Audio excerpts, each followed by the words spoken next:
नमस्कार दोस्तों, आपका स्वागत है शिवालिक जर्नल में। मैं हूं अरुणेंद्र कुमार। बीते शनिवार को राजौरी के कैरी सेक्टर में भारतीय सेना का वाहन दुर्घटनाग्रस्त हो गया। ये जो इलाका था जहां पर ये दुर्घटनाग्रस्त हुआ वो एलओसी से, लाइन ऑफ कंट्रोल से बिल्कुल नज़दीक था। इस हादसे में भारतीय सेना के जो 2 जवान थे वो शहीद हो गए थे और 3 जवान जो हैं वो घायल हो गए थे, जिनका उपचार अभी चल रहा है।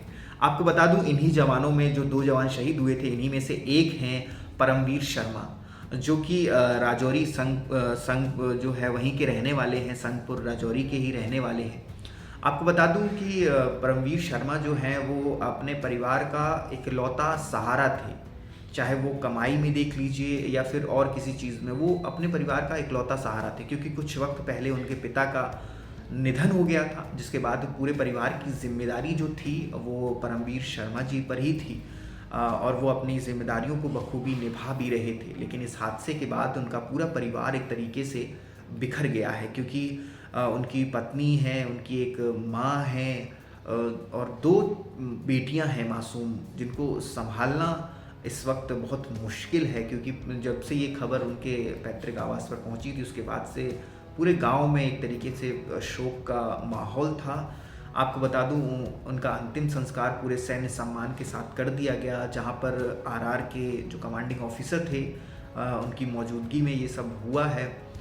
और इसके बाद एक चीज़ और इनके बारे में हमें पता चली है, शहीद परमवीर शर्मा जी के बारे में हमें ये भी पता चला कि ये जो हैं टेरिटोरियल आर्मी में भर्ती हुए थे, जिसके बाद से ये 43 आरआर में अभी इनकी तैनाती थी, जो कि आतंकवादियों के खिलाफ लगातार ऑपरेशंस चलाती है। आतंकवादियों के खिलाफ लगातार उनके खात्मे के लिए ये लड़ाइयाँ लड़ते हैं। जम्मू कश्मीर से आतंकवाद को ख़त्म करने का एक बड़ा श्रेय जो है भारतीय सेना की आरआर को भी जाता है।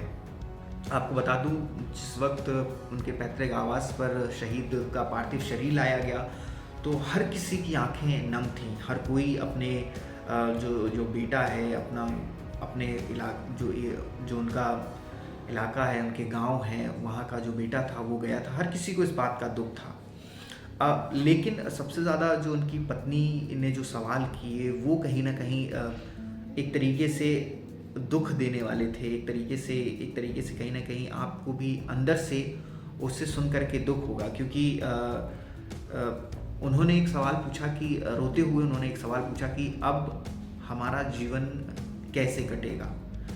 मतलब एक विधवा माँ का बेटा और 2 मासूम जो बेटियां हैं, उनको पिता कहाँ से मिलेगा। ये वो सवाल था जिसका जवाब शायद आज की तारीख में ना तो किसी इंसान के पास है और ना ही भगवान के पास होगा।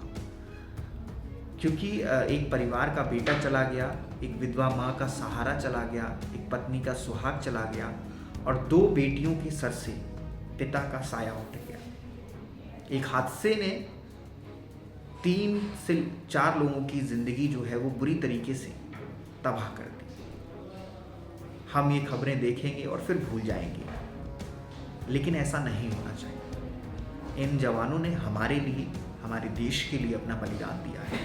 इन्हें हम हमेशा याद रखेंगे और याद रखना भी चाहिए, क्योंकि इन्होंने अपने परिवार के लिए जान नहीं दी, बल्कि इन्होंने तो अपने परिवार का त्याग कर दिया हमारे लिए, ताकि हमारे परिवार सुरक्षित रह सके। अब ये हमारी जिम्मेदारी है कि इन जवानों को पूरा सम्मान मिले, इन जवानों को पूरा इनका अधिकार मिले, इनकी बेटियों को अच्छी शिक्षा और सुविधाएं मुहैया कराई जाएं, इनकी पत्नी को कोई ऐसा साधन दिया जाए जिससे कि वो अपनी गुजारा कर सकें, अपने जीवन व्यापन कर सकें, जिससे कि माँ के लिए भी जो संभव मदद हो सके वो करनी चाहिए सरकार को। हम परमवीर शर्मा जी को उनके बलिदान के लिए कोटि कोटि नमन करते हैं। जय हिंद, जय भारत।